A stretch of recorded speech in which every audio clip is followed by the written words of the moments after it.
Guys, good afternoon or good evening po. Makikita po natin sa ating vlog na ito ay andito po yung mga iba't ibang mga naglalaro, may mga activities ng mga bata kung saan po dito ginaganap sa football court. Meron pong naglalaro ng rugby at meron din po mga bata na naglalaro ng mga football doon po sa banda na ron sa pitch 11 and 10. Dito po ay pitch 5 and 6. Ito pong ano na to.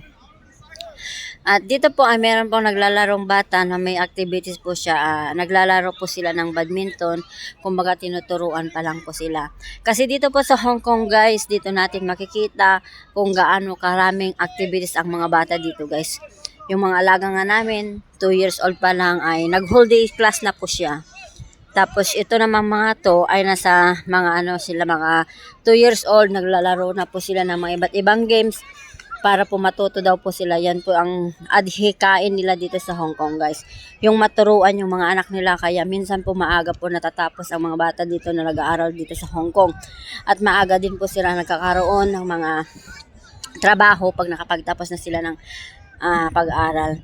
So makikita natin dito guys, sobrang dami po. May iba po dyan sa loob po ay nandyan po yung pitch 13 and 14.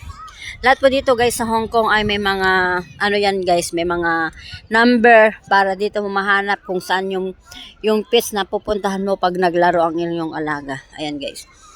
So maraming salamat sa inyo guys, at andito po na naman tayo at nakakuha po ng kahit konting vlog lang or video para may maroon tayong ma-upload sa ating mga YouTube channel.